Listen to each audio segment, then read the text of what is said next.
Our hospitals are at 82% occupied.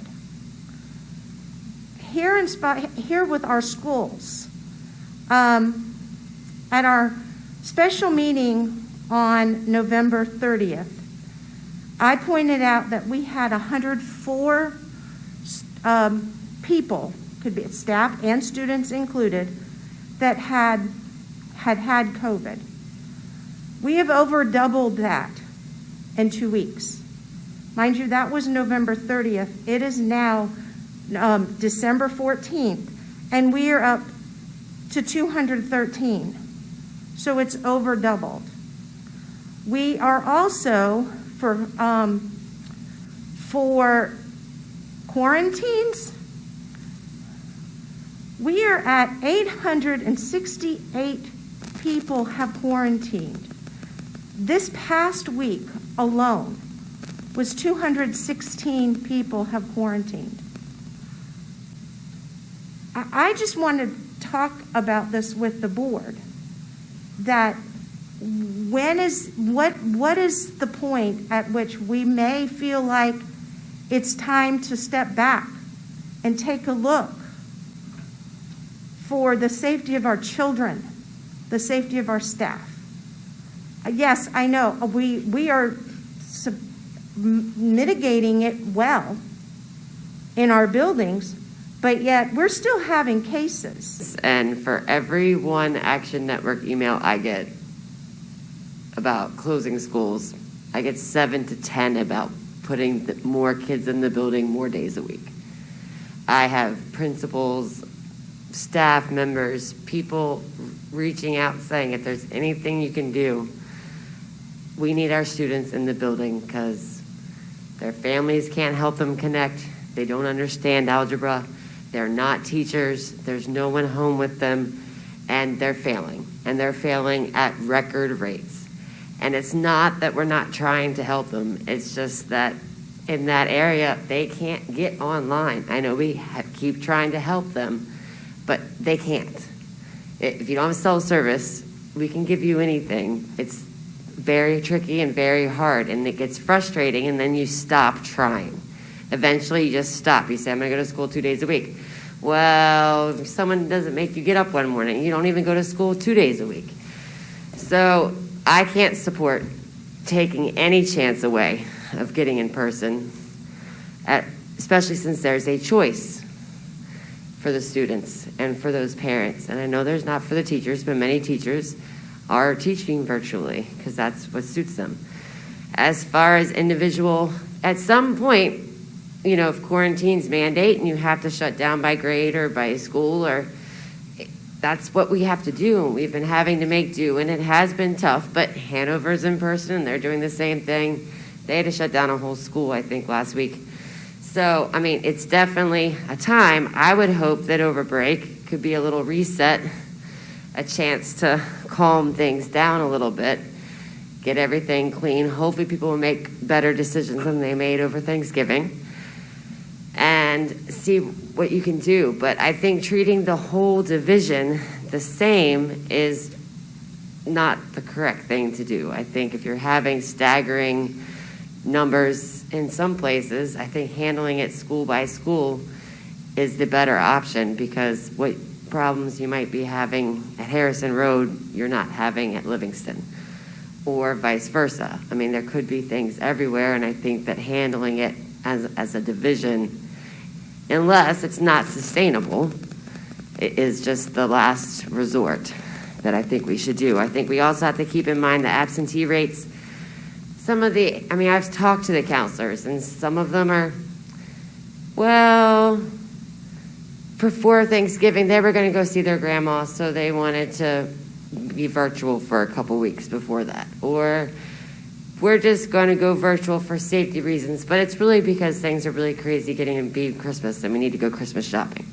None of those, in my opinion, are reasons that should change our view because it's affecting the absentee rates. There's also the kids that just aren't signing in virtually. We have a big absentee rate for the virtual students. So how would turning it more virtual help the absentee rate? So I think that there's a lot of these statistics that you actually have to think about before you make these decisions. And my last factor is we have briefings from the health department. Alex Wimmer is fantastic, and I'm sure they said, we suggest you close right now. They tell us that.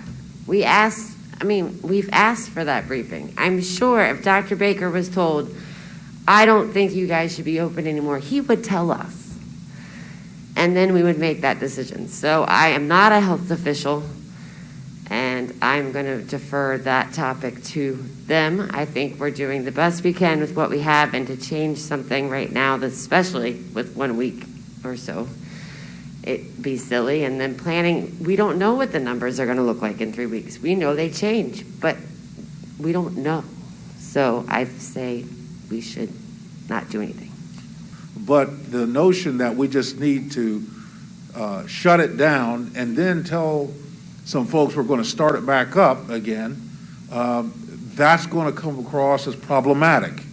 I think we need to make the decision not just based off of one set of criteria. We never stated as a board that those numbers were going to be the screening criteria to determine when we were going to re-enter school. We said it was going to be evaluative criteria. It still is evaluative criteria, and we need to look at the whole piece, if you will. I appreciate what Ms. Gramp said, and that we can't possibly treat everyone the same, because there's no equity in that. There's no fairness in that. We have to be able to provide an equitable education for all the students in this county, and we have different platforms. Not everyone's the same. So, if we have to possibly shut down certain classrooms or certain, buildings, etc., we'll make that call at a decentralized level right now, unless, it can be shown that our school division is somehow a super spreader for this disease. And and all the statistics say it's not. It's other things that are going on in our community are more responsible for the spread of this COVID-19 as opposed to our kids going to school. The connotation that because kids are going to school that our numbers are up, that's a false narrative. That's not a true narrative. The narrative says that, from what I've heard, is that the mitigation factors that we are taking into place are providing us an opportunity to provide some in-house instruction for our kids. Now, I know there's a lot of people that hate the answer I just gave. They hate it. And I already started off by saying that I know that the course of action, the hybrid course of action, from the very beginning, everybody was going to hate it. You had parents that hated it because it wasn't instruction full-time 5 days a week. You had teachers that hated it because they didn't want to have that, be in that environment. I get it. There was no perfect answer for this solution. If there was a perfect answer, we would have adopted it already. But I also sat in front of that classroom when kids came back to school at Cortland Elementary. And there was a bit of excitement in the eyes of those kids as they came into that classroom. They were excited to be able to get away from that computer screen and actually do some in-house instruction and have some semblance of school. I'd love to see us be able to finish at least the second quarter, which we're almost there, and then maybe make a determination at that point, and Dr. Baker will see the numbers, and et cetera, so we can make a determination how we should proceed.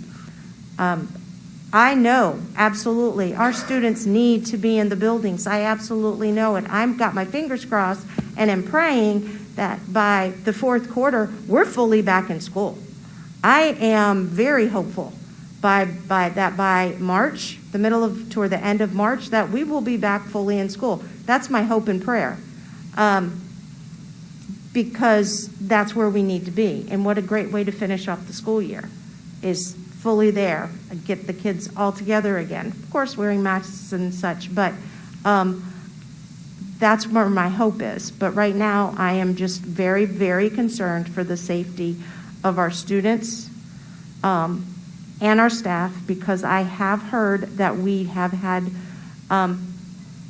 people in our division that have been admitted to the hospital with COVID. And that in itself just makes me scared. So I would, thank you. Point well taken. We're all concerned and about not only our employees, but we're concerned about our children, and we're concerned in a variety of different ways.